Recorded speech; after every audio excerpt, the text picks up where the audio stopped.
I am Wilfred but appear here as the bishop, the Catholic Bishop of Makurdi Diocese, the capital of Benue State in Nigeria. I am the shepherd of one of the 4 dioceses, Catholic dioceses in Benue. We have others, Anglican, Methodist, and Pentecostals, which certainly Benue State has a population of about 6.1 million people, 2 million of whom are those under my care as the bishop of the diocese. Benue State is about 98% Christian, with very few Muslims living in towns. Nigeria and eventually my diocese and the state of Benue have become, in recent years, one of the most dangerous and insecure places for Christians. Christians and Muslims are nearly evenly divided among Nigeria's large population of over 200 million persons. Islamist extremists are fiercely contesting the possession, control, and governing law of the land, especially in the country's northern and central regions, the latter of which is where Benue is located. There are constant ethnic, political, and religious conflicts over land and allegiance. Constitutionally, we are a secularist country, but our unity has been fragile. Political and religious actions and even public speech have been carefully managed to avoid accusations of religious bias and political tensions. Today, the clear influence of Islamist extremists has changed the traditional social dynamics of tribe, ethnicity, religion, and the social status in Nigeria. Because just recently, at the beginning of the Ramadan fast, 12 states in northern Nigeria have declared closed schools so that they attend to this. And you can imagine, which other country in the world does that?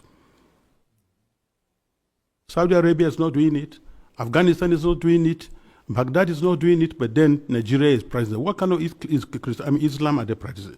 12 states, and not only Muslims are living in these places. What happens with the educational program or curriculum of the country? But this is what we are going through every day in Nigeria.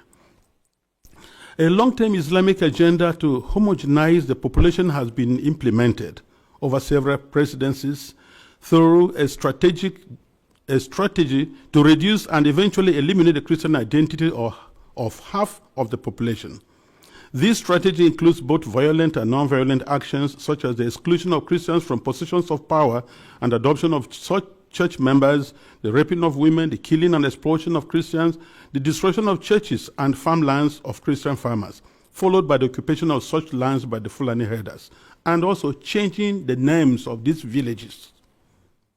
They are taking over the places, so you clearly see an expansionist approach and Islamic, and then they are making the people now flee and leave their villages, and they conquer it. The quest to Islamalize the land appears high on the agenda of some of the powerful and influential Muslims in Nigeria.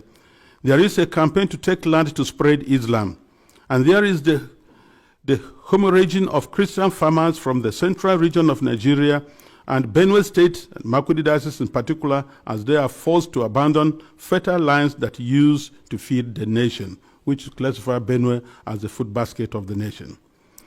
Militant Fulani herdsmen are terrorists destroying society.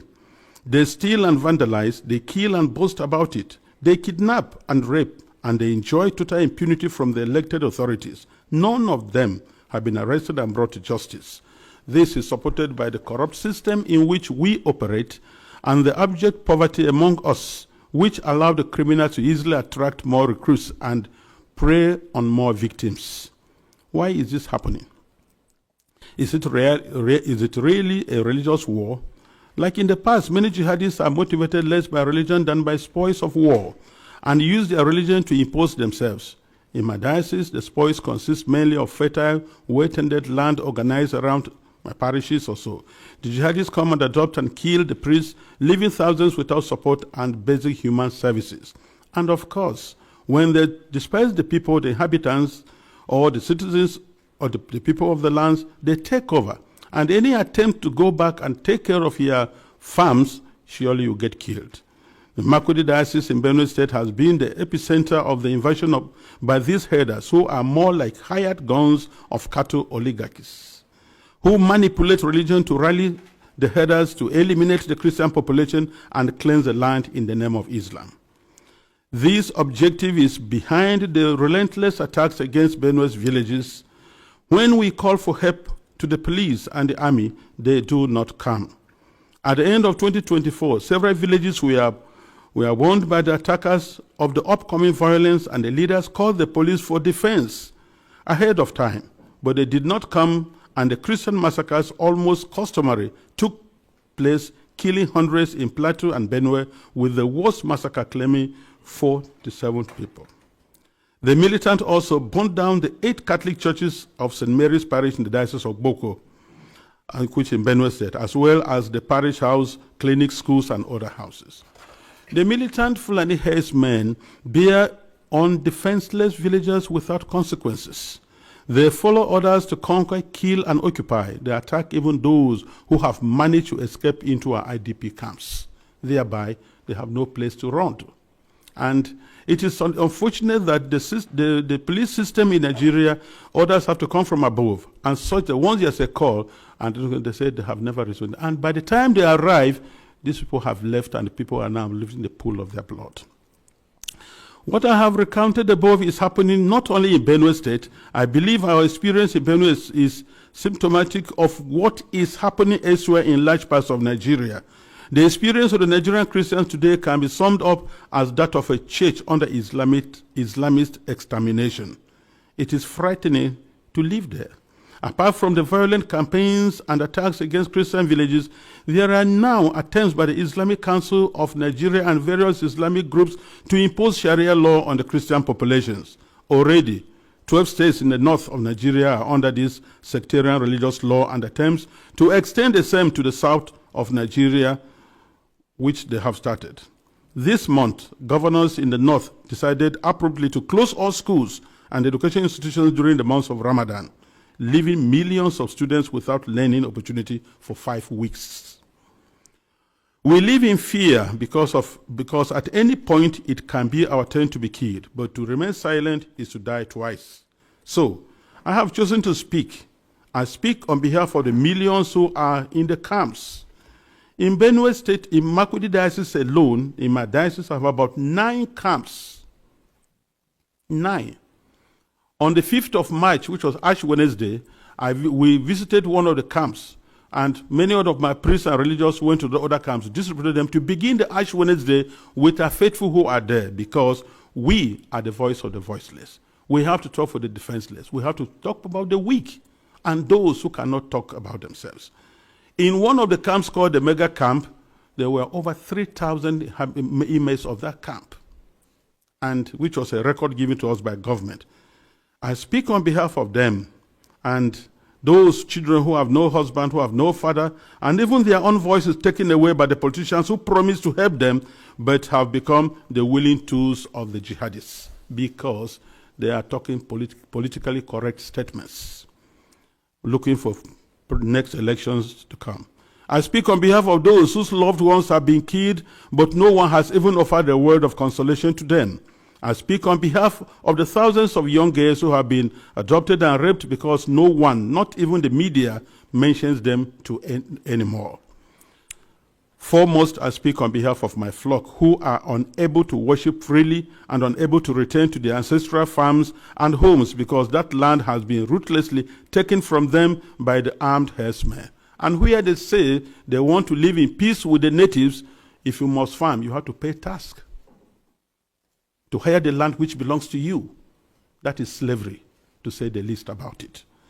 As prosperous Nigeria is in the African continent, and I tell you, if there's outbreak of war in Nigeria, no country around us, Chad, Niger, Ghana, Guinea, Togo, no country can contain the population that will flee to these places. No country can be able to house over 5 million refugees. It's not possible because of that. And if 1 million refugees run to Chad and Niger, they'll collapse that country because there'll be no plan to take care of them. So we have to be very careful. Today, I urge you all to use every means within your mandate to start developing a strong and good relationship with Nigeria, where you know that when you speak of human dignity, You are also speaking of the same God-given right you believe is unalienable. Consider that Nigeria can be your ally, but it cannot be one where half the population is in the process of being murderously eliminated. Work with us, the churches, and other Nigerians of goodwill. We are working for a peaceful and prosperous society, and our desperate plight has been set aside U.S. policy for too long, to the cost of thousands of lives. Concretely, I request and I plead, I ask you to redesignate Nigeria as a country of particular concern. This has both a practical and diplomatic meaning to signal that you are paying attention to what happens to us and elsewhere in the world. Because the policies the government is trying to put in place, so that to return the IDPs, build camps for them, relocate them from their homes, it is not durable and it will not work, because the government has already the population that is not able to take care of. And then you have over millions of people in the camps, and you want to relocate them to where? And if you do, let's take that you do. How many houses or rooms will you give me who has 5 children, another one has 3, another one has 2, and what will I be doing for a living? These people previously never begged anybody for food. They were managing their lives, training their children, and building their homes. So nobody should have deceived us on the guys that you're going to resettle the IDPs. They have no jobs. So where you set them, what will be their place? And by the way, the fundamental question remains, if you resettle them to other camps or build places for them, what happens with the ancestral lands? Who takes care of them? And this is whereby I feel the government is complicit on this issue. Because these terrorists, Fulanis, displace them, kill people, and then occupy the place, and then change names, nomenclatures of these towns. For what reason?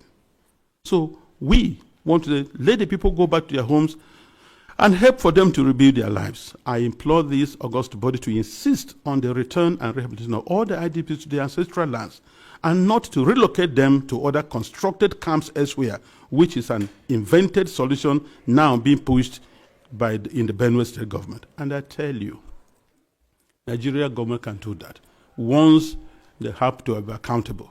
Because I know Nigeria, under the auspices of ECOMOG, was able to reinstate constitutional government in Sierra Leone and Liberia. And they can do that now. We have the capacity, but because the leaders that are not prepared. And I think that's whereby, look, it's not just conspiracy of silence, it is aiding, abetting, and supporting these terrorists to keep doing their work. This is my plea. Thank you very much for this attention.